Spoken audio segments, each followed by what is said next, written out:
weeks, or you could be out for the season." "The season? No way." 10 or 12 weeks was bad enough, but the doc could be overestimating how bad it was. "We'll see. Them's the breaks, cowboy." He laughed like he'd said something uproariously funny. "Ha ha. Out for the season? No way in hell." For a couple of weeks after his surgery, Chase was in a lot of pain and wasn't much use. But then he started feeling better, and he tracked down his brother Marshall to ask him what he could do to help. Obviously, mucking out stalls, which was what he found Marshall doing, or any kind of physical labor, was out. "Where's Stewart?" he asked, referring to the teenager who usually mucked out stalls. "Out sick. Hopefully he'll be back in a couple of days." "What can I do to help?" "Feeling better, I guess?" "Yeah. Going stir-crazy, too." "I'm glad you asked," Marshall said, pausing to lean on the shovel. "We need a manager." "A manager? You haven't found a replacement yet?"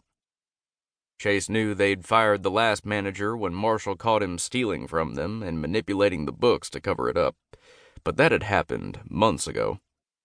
"No, and Damaris and I are drowning in the work. We're damn sick of doing that job, and ours too. So, how about it?" "Ranch management isn't my forte." He rubbed the back of his neck with his good hand. "Learn," Marshall said shortly. "You asked, and that's what we need." "You, Mr. Has his finger in every pie, want me to manage the ranch? You'll second-guess me every step of the way." "Not if you do a good job," Marshall snorted. "You should be glad I do pay attention," Marshall continued. "Otherwise, who knows how long our last manager would have gone on stealing from us." Marshall had a point there. "Of course, it's a good thing you caught on as early as you did, but that doesn't mean—" "Chase, we need your help, badly. Now, are you going to do it or continue arguing with me?"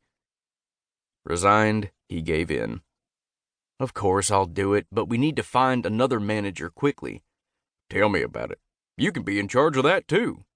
"Gee, thanks." "You asked," Marshall repeated.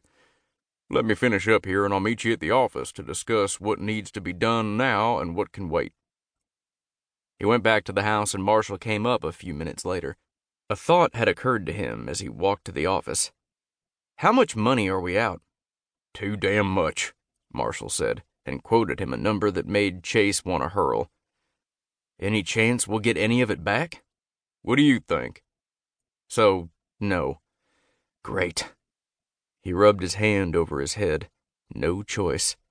He contributed physically when he wasn't on the road or injured, and he contributed to the business as well as ranch upkeep monetarily, but Marshall and Damaris bore the brunt of the work. They'd done an excellent job, too, growing Walker paints into a widely recognized horse business. Of course, there were still some people who thought they sold paint, as in what you painted a house with. "We need to find someone before I go back on the road." He'd helped manage the ranch in the past. He knew how much work went into it. "That would be great, but it's not that easy. Maybe you'll have better luck." He started to walk out, then added, "Ranch management books are on that middle shelf." He gestured to one wall of bookshelves. "Thanks." He was going to need them. After talking to Marshall, Chase sat down and started sorting things into piles. He had 4. Due now, due soon, WIGATI, when I get around to it, and, of course, the round file. It took him a while, but he'd pared down the main stack fairly significantly when his phone rang. Thankful for the break, he answered, though he didn't recognize the number. Even a robocall was welcome at this point. "Yep."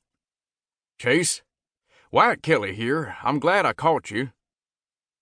Wyatt Kelly? What was the CEO of Kelly Boots doing calling him? He knew Wyatt, of course. Everyone in Whiskey River did. But they weren't close enough for Wyatt to be calling him up out of the blue. "Hi, Wyatt. What can I do for you?" "I have a business proposition for you. Can we set up a time for you and your agent to come to Kelly Boots and discuss?"